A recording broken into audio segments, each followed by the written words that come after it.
अंतर मन में ज्योति जगा लो, होगा दूर अंधेरा।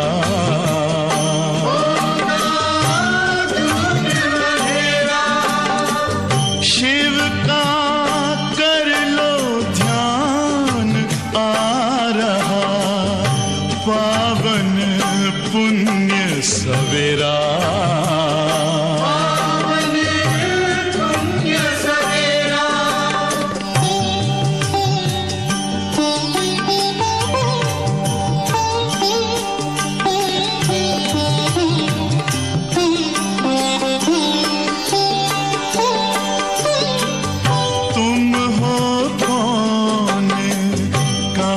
से आए अपने आप को जानो, राजयोग के द्वारा अपना परम पिता पहचानो। इसी राजपथ पर चलकर पालो अपना बसेरा।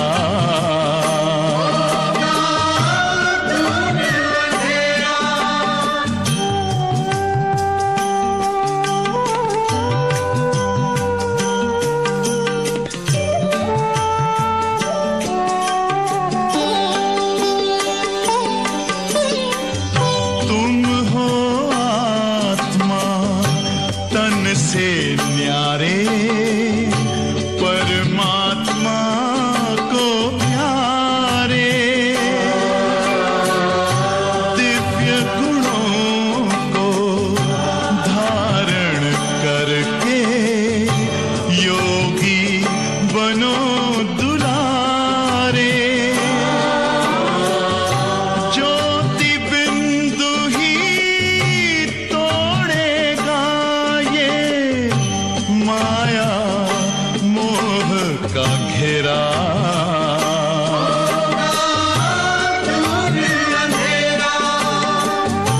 अंतर मन में ज्योति जगा लो, होगा दूर अंधेरा।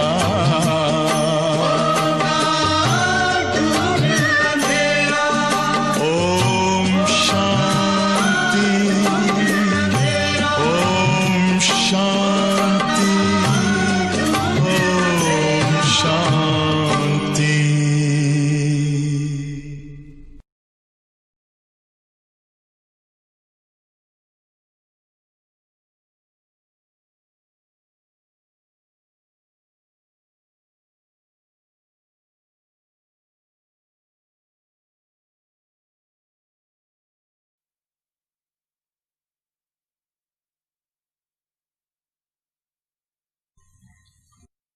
ओम शांति।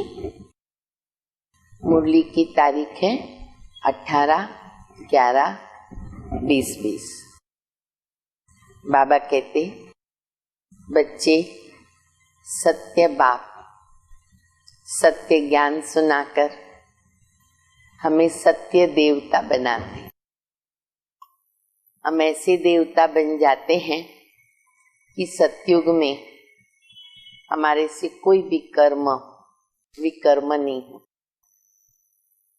क्यों?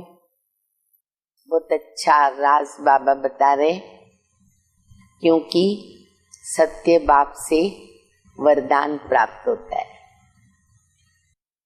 तो हम कोई विकर्म नहीं कर सकते। जब रावण का श्राप आरंभ होता तब हमारे से विकर्म होते।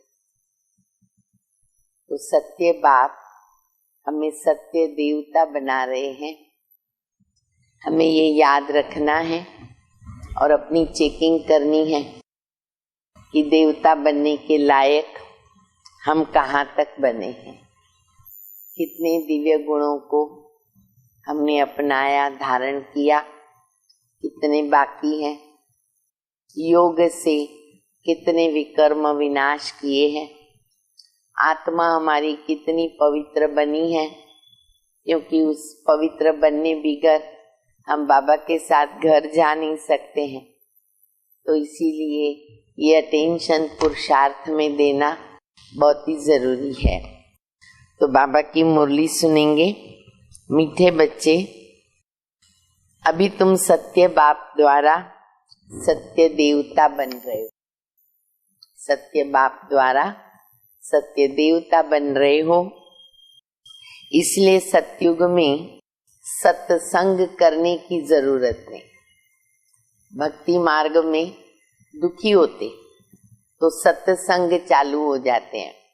प्रवचन सुनने जाओ, मंदिरों में जाओ, गुरुओं के पास जाओ। सतयुग त्रेता में तो कोई सत्संग ही नहीं होता। प्रश्न है, सतयुग में देवताओं से कोई भी विकर्म नहीं हो सकता है, क्यों? सतयुग में देवताओं से कोई भी विकर्म नहीं हो सकता है, क्यों? क्योंकि उन्हें सत्य बाप का वरदान मिला हुआ है। विकर्म तब होता है जब रावण का श्राप मिलने लगता है।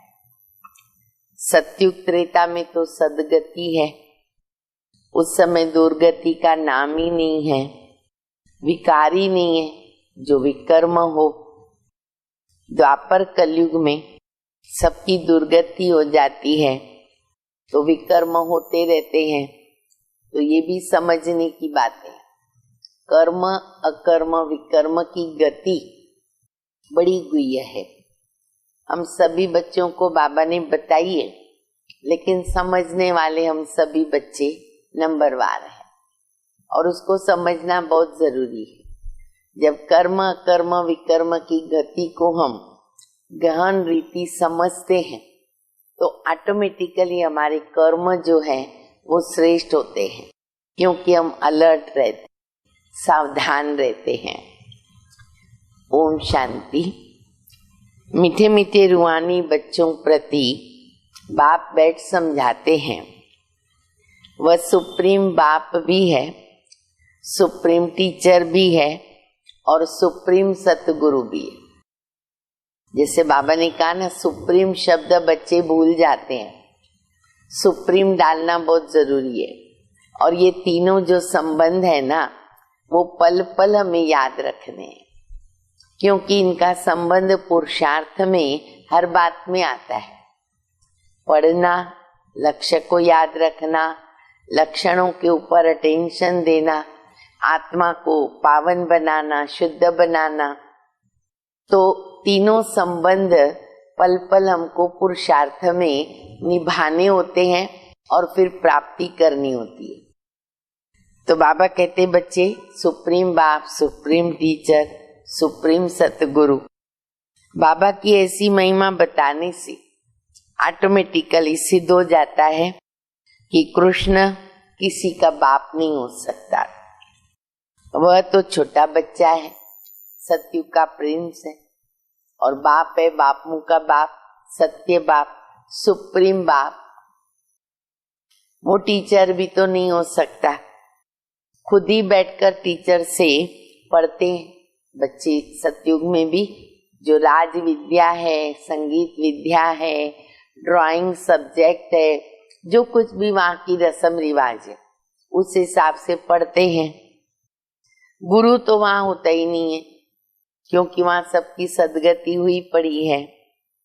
आधा कल्प सदगति और आधा कल्प दुर्गति, तो वहाँ है सदगति। इसलिए ज्ञान की भी वहाँ दरकार नहीं। न ज्ञान है, न मंदिर है, न सत्संग है, न गुरु है, नाम भी नहीं है, क्योंकि ज्ञान से 21 जन्मों के लिए सदगति मिलती है। फिर द्वापर से कलयुग अंत तक हो जाती है दुर्गति। तो कृष्ण फिर द्वापर में कैसे आ सकता है? क्योंकि वो तो शुद्ध पवित्र आत्मा है, सर्वगुण संपन्न है, तो वो द्वापर में आ नहीं सकती है। ये भी किसको ध्यान में नहीं आता है। एक एक बात में बहुत गुह्य राज भरा हुआ है। बाबा जो हम बच्चों को ज्ञान सुनाते हैं, एक एक बात बताते हैं, उसमें बाबा कहते ज्ञान में हर पॉइंट में गुह्य राज है। जैसे कहते हैं ना, केले के पात पात में पात, ज्ञानी के बात बात में बात। बाबा की हर बात में राज है, खाली उसे समझने के लिए हमें महीन बुद्धि बनानी पड़ती है। वह सुप्रीम बाप है, सुप्रीम टीचर है। अंग्रेजी में सुप्रीम कहा जाता है। अंग्रेजी अक्षर कुछ अच्छे होते हैं, कोई कोई अच्छे शोभिते हैं, बोलते हैं तो। और आजकल तो आप देखेंगे फैशन हो गया, कोई भी बात बड़े करेंगे ना, आधा इंग्लिश बोलते हैं, आधा हिंदी बोलते हैं। जैसे ड्रामा अक्षर, कोई कोई अक्षर अच्छे होते हैं ना, सिनेमा बोलो, नाटक बोलो, उसकी भेंट में जो ड्रामा बोलते हैं तो अक्षर शोभता है। ड्रामा को नाटक नहीं कहेंगे, नाटक में अदली बदली होती है। ये सृष्टि का चक्र फिरता ही रहता है, ऐसे कहते भी हैं, परंतु कैसे फिरता है? हूबहू फिरता है या चेंज होता है, इसको भी पता नहीं, हमें भी नहीं मालूम था। बाबा ने बताया बच्चे कैसे हूबहू रिपीट होता, एक्यूरेट होता है। कल्याणकारी, एक्यूरेट, ऐतिहासिक राजों से भरा हुआ। इसीलिए फिर कहावत है, मुरली की रोज अलग अलग कहावत बाबा जरूर बताते हैं, वो भी हमें नोट करनी है। तो अभी ड्रामा के ऊपर कौन सी कहावत है, देखो, गेस करो। बनी बनाई बन गई, अब कुछ बननी नहीं, चिंता किसकी करे, बन गई है वो। जरूर कोई खेल है जो फिर चक्र खाता ही रहता है। इस चक्र में मनुष्यों को ही तो चक्कर लगाना पड़ता है ना। अच्छा, इस चक्र की आयु क्या है, कैसे रिपीट होता है, इसको फिरने में कितना समय लगता है, कोई भी नहीं जानता। स्वास्तिका निकालते हैं, शुभ कार्य करते हैं, गणपति की पूजा करते, स्वास्तिका एक चारों में एक जैसा भाग भी रखते हैं, लेकिन बाबा कहते जानते नहीं है। इस्लामी, बौद्धी आदि ये सब घराने हैं जिनका ड्रामा में पार्ट है। तुम ब्राह्मणों की डिनाइस्टी नहीं, ये ब्राह्मण कुल है, राजधानी नहीं है। सर्वोत्तम ब्राह्मण कुल कहा जाता है, इसलिए ब्राह्मण चोटी। कल भी बाबा ने कहा देवताओं से भी सर्वोत्तम हम बच्चे ब्राह्मण।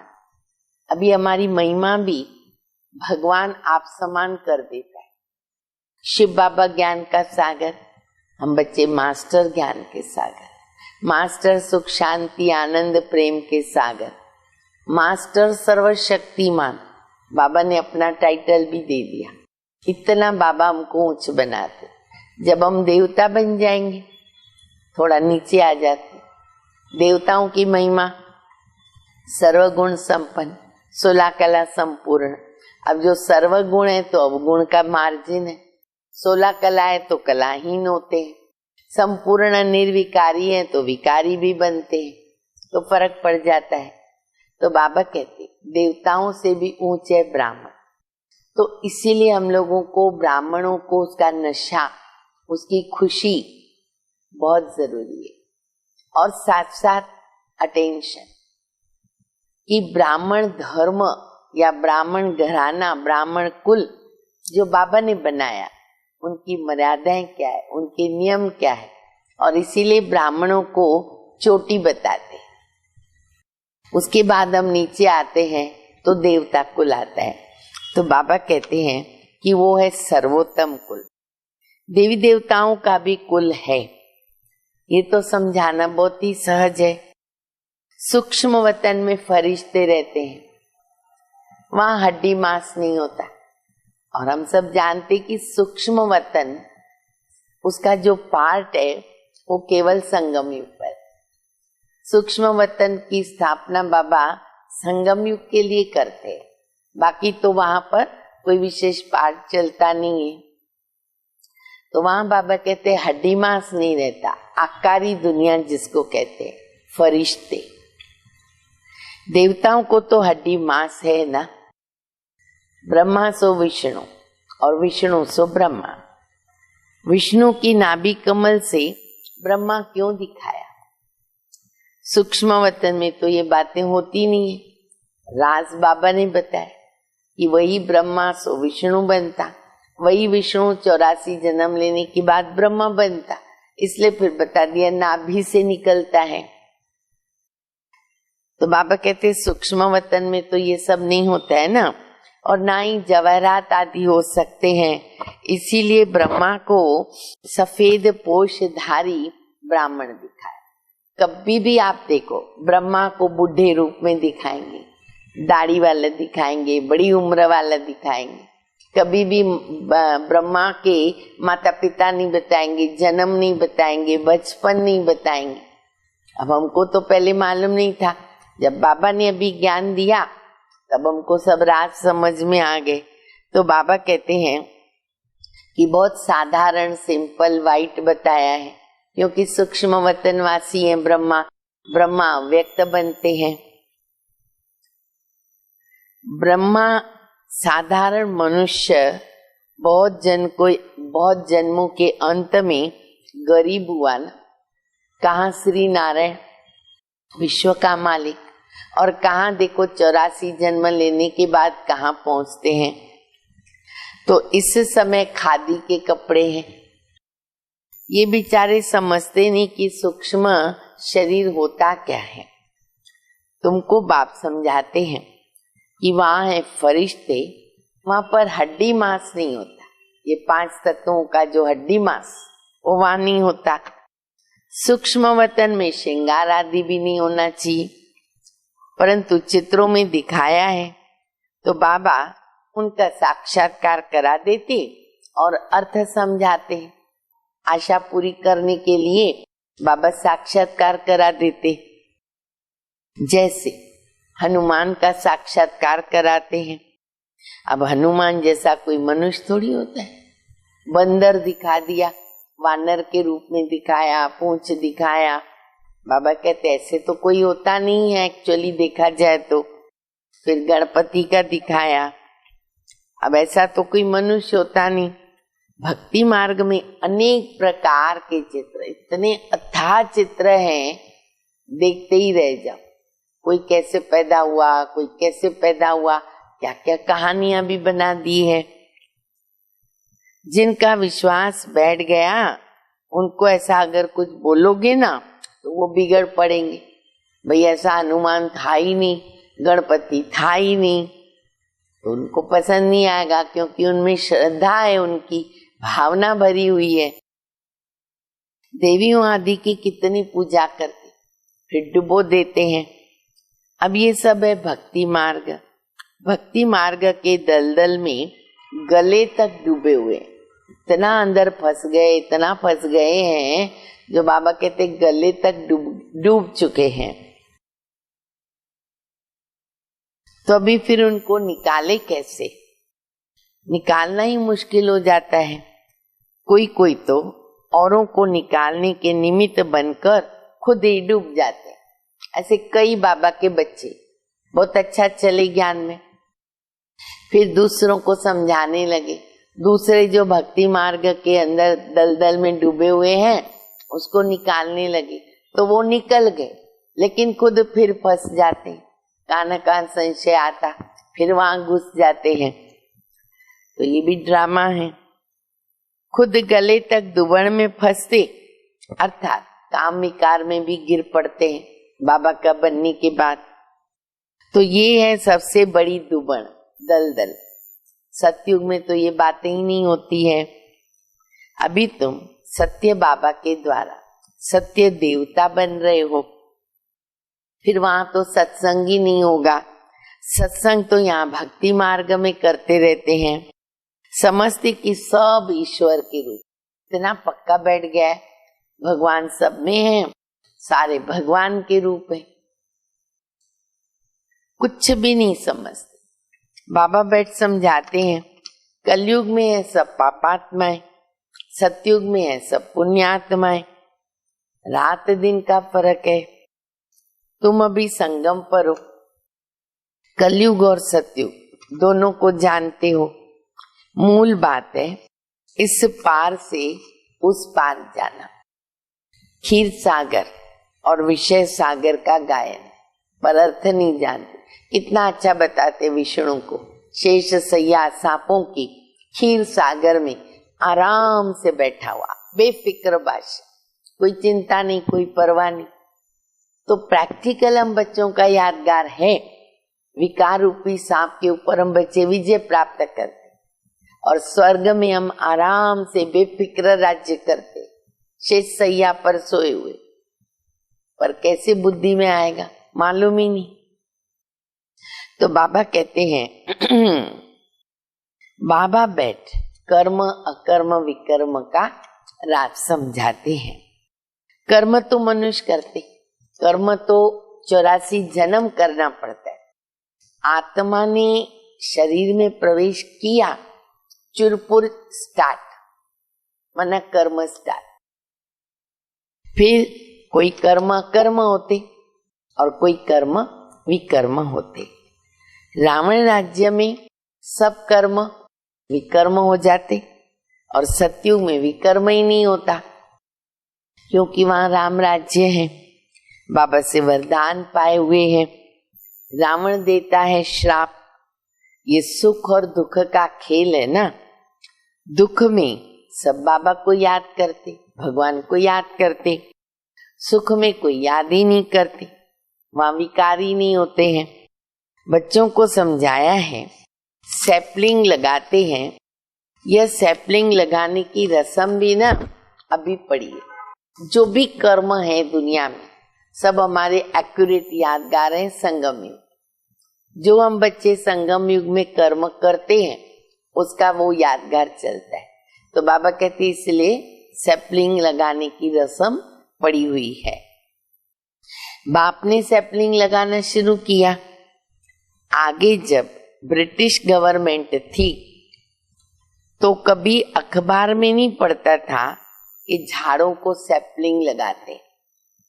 अभी बाप देवी देवता धर्म का सैपलिंग लगाते हैं और कोई सैपलिंग नहीं लगाते। बहुत ही धर्म है, देवी देवता धर्म जो है वो प्रायलोप हो गया। तो धर्म भ्रष्ट, कर्म भ्रष्ट होने के कारण नाम उल्टा सुल्टा रख दिया। जो देवता धर्म के हैं उन्हों को फिर उसी देवता धर्म में आना है। हरेक को अपने धर्म में जाना है ना। क्रिश्चियन धर्म का निकलकर फिर देवी देवता धर्म में तो आ नहीं सकता। ड्रामा एक्यूरेट बना हुआ है, जो जिस धर्म का है उसमें ऑटोमेटिक चला जाएगा। ऐसे नहीं देवता धर्म वाला क्रिश्चियन में अगले कल्प में जाएगा। गड़बड़, अदली सदली बदली कुछ भी नहीं है और मुक्ति भी मिल नहीं सकती है। हाँ, कोई देवी देवता धर्म का कन्वर्ट होकर क्रिश्चियन धर्म में चला गया तो फिर वो लौट कर अपने देवी देवता धर्म में आ जाएगा। उतनी एडजस्टमेंट हो जाएगी। उनको ये ज्ञान और योग बहुत अच्छा लगेगा। अपने धर्म की आत्मा है, अच्छा लगेगा तो सिद्ध हो जाएगा कि वो हमारे धर्म का है। आते हैं ना, देखो मुसलमान भी आते, क्रिश्चियन भी आते, सब लोग आते। तो अपने धर्म की कन्वर्ट हुई आत्मा बाबा की बन जाती है। तो इसमें बड़ी विशाल बुद्धि चाहिए, समझने की और समझाने की। धारणा करनी है, किताब पढ़ कर के नहीं सुनानी है। जैसे कोई गीता सुनाते हैं, मनुष्य बैठ करके सुनते हैं। कोई तो गीता के श्लोक एकदम कंठ कर लेते हैं, बाकी तो उनका अर्थ हर एक अपना अपना बैठ के निकालते। एक ही श्लोक है लेकिन उसका जो अर्थ है ना 3-4 प्रकार से, कोई कैसे सुनाता, कोई कैसे सुनाता। जैसे बाबा कहते हैं ना, साधु नाम परित्राणायम, कि साधुओं का उद्धार करने मुझे आना पड़ता है। तो जब मैं बचपन में 15 वर्ष की आयु में एक जगत गुरु के पास गई और उनसे मेरी ये बात हो रही थी कि कैसे भगवान ने कहा ये, तो उसने कहा कि तुमको इसका अर्थ मालूम नहीं है। इसका अर्थ ये नहीं है कि साधुओं का उद्धार भगवान करता है, नहीं। इसका अर्थ ये है कि साधुओं के द्वारा भगवान सबका उद्धार कराते हैं। तो ऐसे अलग अलग अर्थ निकालते हैं। तो बाबा कहते अलग अलग अर्थ बताते। श्लोक सारे संस्कृत में है। यहाँ तो गायन है। बाबा का क्या गायन है? सागर को स्याही बनाओ, सारे जंगल को कलम बनाओ, ज्ञान का अंत हो नहीं सकता। और गीता तो बहुत छोटी, सार रूप में फिर बहुत छोटी भी बना दिया। 18 अध्याय, इतनी छोटी गीता बना करके गले में भी पहन, लॉकेट होता है, लॉकेट के अंदर भी गीता होती, इतना छोटा उसको सार बना दिया। बहुत पतले अक्षर होते हैं, गले में पहनने की आदत होती, समझते हमारे साथ गीता है, गले में पड़ी रहती है, खुश रहते, भगवान हमारे साथ है, भगवान का ज्ञान हमारे साथ है, खुश होते हैं। जैसे हम बाबा को साथ में रखते हैं, कितना छोटा लॉकेट बनता है। वास्तव में है तो सेकंड की बात है ना। बाबा का बना, मानव विश्व का मालिक बन गया। बाबा मैं आपका एक दिन का बच्चा हूं, ऐसे भी लिखना शुरू करेंगे। एक दिन में निश्चय हुआ, फट से पत्र लिखेंगे। अभी करते भी ऐसे ऐसे कई बाबा के बच्चे नहीं। बच्चा बना, मानव विश्व का मालिक, वारिस पैदा हो गया। ये भी कोई की बुद्धि में मुश्किल बैठता है। तुम विश्व के मालिक बनते हो ना, वहां तो और कोई खंड भी नहीं होगा, नाम निशान भी नहीं होगा, सब गुम हो जाएगा। कोई को मालूम भी नहीं रहता है कि ये खंड थे। अगर थे तो फिर उसकी हिस्ट्री ज्योग्राफी चाहिए। इसलिए सतयुग में बिल्कुल इनोसेंट होते, वहां ये होता ही नहीं है। इसीलिए कहा जाता तुम विश्व के मालिक बनने वाले हो। बाबा ने समझाया है, मैं तुम्हारा बाप भी हूं, ज्ञान का सागर हूं। ये तो बहुत ऊंचे ऊंचे ज्ञान है जिनसे हम विश्व के मालिक बन जाते हैं। देखो तीसरी चौथी बार बाबा याद करा रहे, हमारा बाबा कौन है? रिपीट करो, बोलो मुख से। सुप्रीम बाप, सुप्रीम टीचर, सुप्रीम गुरु। सत्य बाप, सत्य टीचर, सत्य गुरु। सत्य सुनाते, वेद की शिक्षा देते, बेहद का गुरु है, सबकी सद्गति करते हैं। एक की महिमा की तो वह महिमा फिर दूसरे की नहीं हो सकती। फिर वो आप समान बनावे तब हो सके। तो तुम भी तो पतित पावन थे। पहले बाबा ही थे पतित पावन। बाबा ने बच्चों को ज्ञान दिया, हमें पावन बना रहे। हम फिर बाप समान औरों को बनाते, तो इसलिए बाबा कहते तुम भी मास्टर पतित पावन बन जाते हो। सत नाम लिखते हैं। पतित पावनी गंगाएं ये माता है। देखो बाबा माताओं बहनों को कितना आगे रखते, कितना रिस्पेक्ट देते। कलश माताओं को दे दिया। शिव शक्ति कहो या शिववंशी कहो, शिववंशी ब्रह्मा कुमार कुमारी, हमेशा याद रखो। शिववंशी हैं हम, ब्रह्मा कुमार ब्रह्मा कुमारी, उसमें बाप दादा दोनों भी आ गए। शिववंशी तो सब है, टोटल दुनिया की आत्मा है। बाकी ब्रह्मा के द्वारा रचना रचते हैं तो संगम पर होते ब्रह्मा कुमार कुमारी। शिववंशी तो अनादि है, संगम पर ब्रह्मा कुमार कुमारी भी बनते। ब्रह्मा द्वारा एडाप्ट करते बाबा। पहले पहले होते ब्रह्मा कुमार कुमारियां, कोई भी ऐतराज उठाते, कभी कोई ऐतराज उठाते तो उसको बोलो ये प्रजापिता है और इनमें बाबा प्रवेश करते हैं। बाबा कहते बहुत जन्मों के अंत में मैं प्रवेश करता हूं। दिखाते हैं विष्णु के नाभि से ब्रह्मा ने, विष्णु जवान ब्रह्मा बूढ़ा, और नाभि से निकला। अच्छा, विष्णु फिर किसकी नाभि से निकला? क्योंकि बच्चे का तो कनेक्शन भी रहता है ना ऐसे माँ के साथ। तो बाबा कहते फिर उनको पूछो विष्णु किसके नाभि से निकला? उसमें एरो का निशान दो, करेक्शन दे रहे बाबा, चित्र कैसे बनाओ। उसमें फिर ऐसा एरो का निशान दे सकते, ये दोनों है ना ओतप्रोत, क्योंकि वही ब्रह्मा विष्णु, वही विष्णु ब्रह्मा, तो ऐसे निशान दे के बताओ। ब्रह्मा सो विष्णु, विष्णु सो ब्रह्मा, ये उनसे वो उनसे, कितना कनेक्शन है। ऐसे पैदा हुए, इनको लगता है 1 सेकंड और उनको लगता है 5000 वर्ष। कैसे? ब्रह्मा से विष्णु बनने को 1 सेकंड संगम युग, विष्णु को ब्रह्मा बनने में 5000 वर्ष लगते हैं। वंडरफुल बात। अब ये बातें भक्ति मार्ग में कभी सुनी? कोई सुना सकता है? नहीं, बाबा ही बताते, और हम जाने, और बाबा ने बताया इसीलिए हम ही जान सकते। तो बाबा कहते हैं वंडरफुल बातें, तुम बैठ समझाएंगे। बाबा कहते लक्ष्मी नारायण 84 जन्म लेते, फिर उनके बहुत जन्मों के अंत में मैं प्रवेश करके उनको फिर ऐसा बनाता हूं। समझने की तो बात है ना, बैठो तो समझावे ना कि हम इनको ब्रह्मा क्यों कहते हैं। समय दो तो हम आपको बतावे कि भाई इनको हमने क्यों बिठाया, इनका नाम ब्रह्मा क्यों पड़ा। सारी दुनिया को दिखाने के लिए ये चित्र बनाए हैं।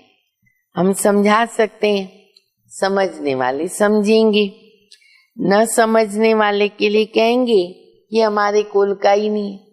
जो नहीं समझेगा तो बाबा कहते समझ जाओ वो देवता कुल का नहीं है बेचारा, बल वहां आएगा परंतु प्रजा में।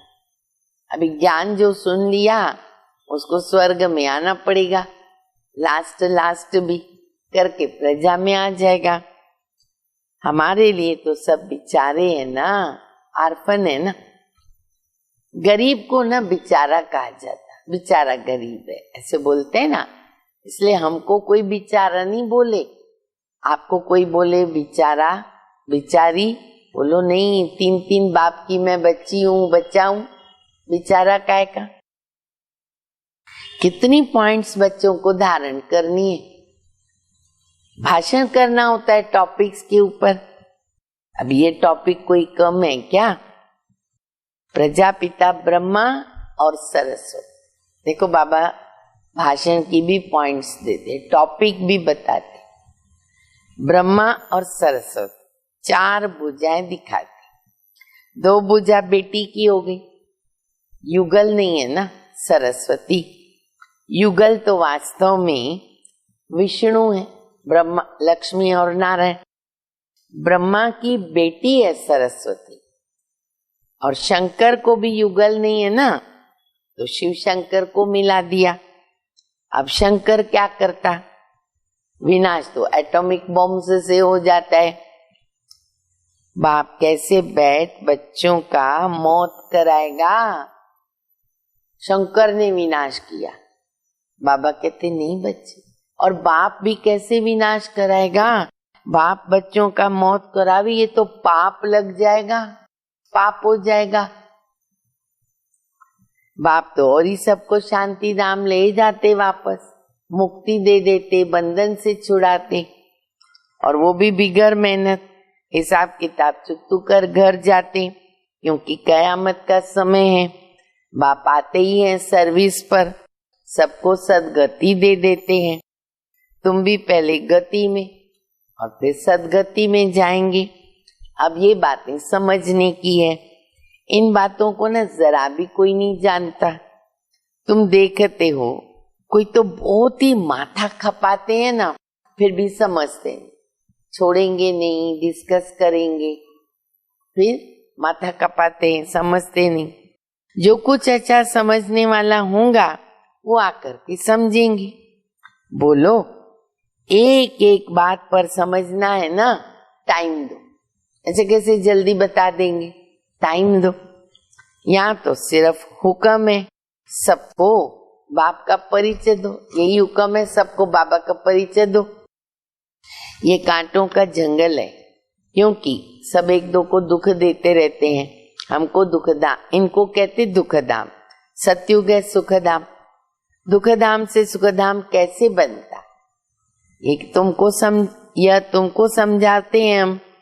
लक्ष्मी नारायण सुखधाम में थे, 84 जन्म लेकर दुखधाम में आते। ये ब्रह्मा का नाम भी कैसे रखा? बाबा कहते मैंने इनमें प्रवेश किया, इनसे मैं बेहद का सन्यास कराता हूँ। फट से सन्यास कर देता है, क्योंकि बाप को सर्विस करानी है ना, तो वो कराते। ड्रामा में नूंद है।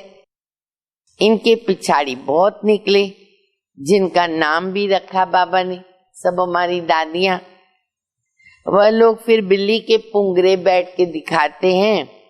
अब ये सब है दंत कथाएं। बिल्ली के पुंगरे भला कैसे हो सकते हैं? बिल्ली थोड़ी बैठ कर के ज्ञान सुनेगी। बाबा तो युक्तियां बहुत बताते। कोई बात किसको समझ में न आवे ना, तो बोलो, जब तक अल्लाह को नहीं समझा कुछ भी समझ में नहीं आएगा। पहले बाबा को समझो, बाप का परिचय सुनो, एक बात में निश्चय करो और फिर लिखो। निश्चय हुआ, लिखो, नहीं तो भूल जाएंगे, माया भुला देगी। मुख्य बात है बाबा का परिचय देना। हमारा बाप, देखो लास्ट में बाबा फिर याद करा रहे, सुप्रीम बाप, सुप्रीम टीचर, सुप्रीम सतगुरु।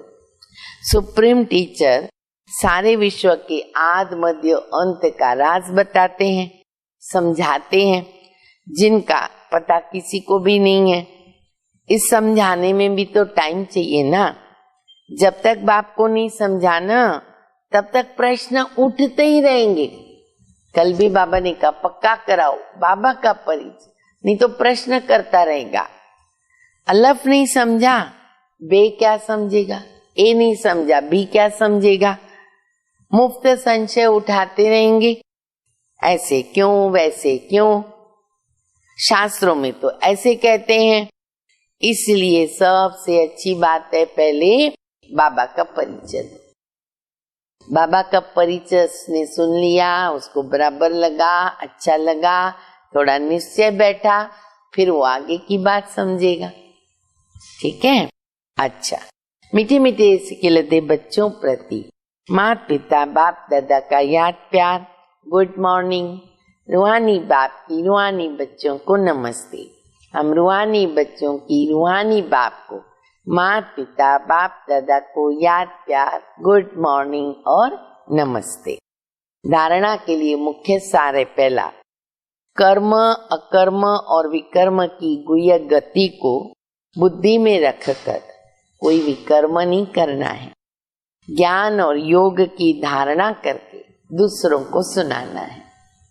दूसरा, सत्य बाप की सत्य नॉलेज देकर मनुष्यों को देवता बनाने की सेवा करनी है। विकारों के दलदल से सबको निकालना है। वरदान, अपनी पावरफुल स्थिति द्वारा मनसा सेवा का सर्टिफिकेट प्राप्त करने वाले स्व अभ्यासी भव। अपनी पावरफुल स्थिति द्वारा मनसा सेवा का सर्टिफिकेट प्राप्त करने वाले स्व अभ्यासी भव। विश्व को लाइट और माइट का वरदान देने के लिए अमृत वेले याद के स्व अभ्यास द्वारा पावरफुल वायुमंडल बनाओ, तब मनसा सेवा का सर्टिफिकेट प्राप्त होगा। लास्ट समय में मनसा द्वारा नजर से निहाल करने, अपनी वृत्ति द्वारा उनकी वृत्तियों को बदलने की सेवा करनी है। अपनी श्रेष्ठ स्मृति से सबको समर्थ बनाना है। जब ऐसा लाइट माइट देने का अभ्यास होगा तब निर्विघ्न वायुमंडल बनेगा और किला भी मजबूत होगा। स्लोगन है, समझदार वह है जो मनसा वाचा कर्मणा तीनों सेवाएं साथ साथ करते। भाई ये कला सीखना बहुत जरूरी है। मनसा वाचा कर्मणा तीनों सेवा साथ साथ करे, तब फिर ऑटोमेटिकली हमारा भाग्य ऑटोमेटिक डबल डबल बनता रहेगा। तीनों सेवा साथ में, वो है समझदार। अच्छा, ओम शांति।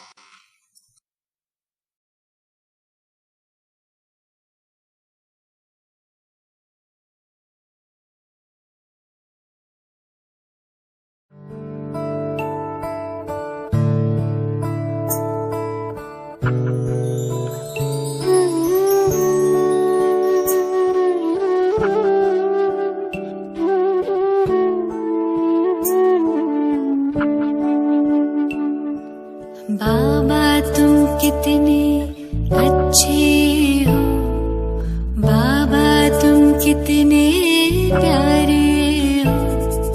सच कहते हैं हम, एक तुम ही अपनी आँखियों के तारे हो। बाबा तुम कितने अच्छे हो, बाबा तुम कितने प्यारे हो। सच कहते हैं हम, एक तुम ही अपनी